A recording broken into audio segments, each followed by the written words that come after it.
The Advertiser reported that over the past 12 months, the domestic violence crisis line fielded around 35,000 calls, of which 30%, or around 10,500 calls, were not answered due to lack of funding.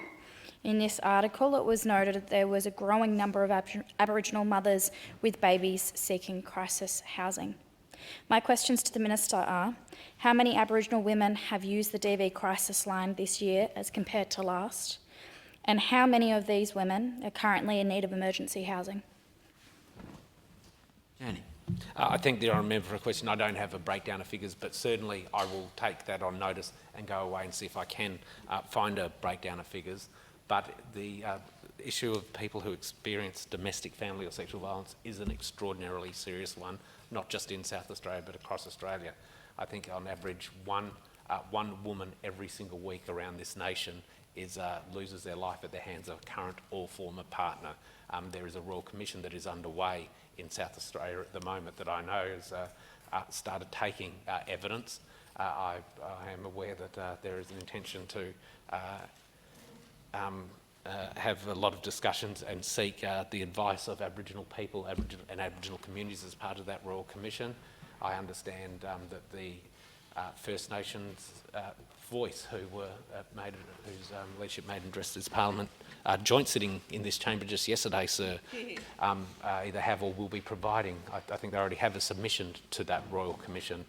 It was either just last week or the week before. I was very pleased to attend the 50th anniversary of a Aboriginal community-controlled organisation providing services to women who are victim survivors of family and domestic violence in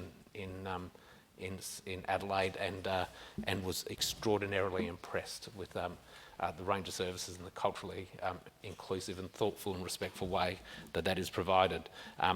And as we see with statistics every year that are handed down in the Closing the Gap report, many elements of life that we Aboriginal and Torres Strait Islander people, and particularly women and girls, are behind their non-Aboriginal Torres Strait Islander counterparts, and certainly I will get the statistics, but I am sure they bear out that in that area of life that there needs to be more work done, and that there is a gap between Aboriginal and non-Aboriginal experiences in this area too. Supplementary question arising from the answer. The Honourable Mrs Henderson. Has the Minister for Aboriginal Affairs given a submission, or will he give a submission to the Royal Commission, or has he met with the Commissioner to share his views and his learnings that he's learnt from the community on this issue? Yeah, I think the honourable member for a question. It is a good question. I have met with the Commissioner, Natasha Dr Spoyer, who a former senator, heavily involved in the issue of issues around supporting women and girls, not just in Australia but internationally, recognised and involved in international bodies in doing so. I've had the benefit of having a meeting with the Commissioner before the Commission started. I look forward to continuing to do that. Certainly in two of my roles, well in fact all three of my roles in industrial relations, doesn't just touch upon but is significantly concerned with issues to do with the experience of domestic and family violence.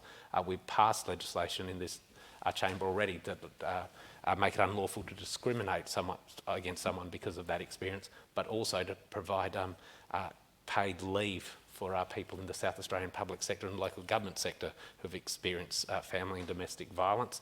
As Minister for Aboriginal Affairs, well, we've just touched upon how that intersects with my portfolio areas, and as Attorney General there are many of the criminal justice responses to family and domestic violence that are critical. So as the Royal Commission continues, I am certain there will be not just from my areas that I'm responsible for, but many, many areas across government that we're providing information and support to the Royal Commission.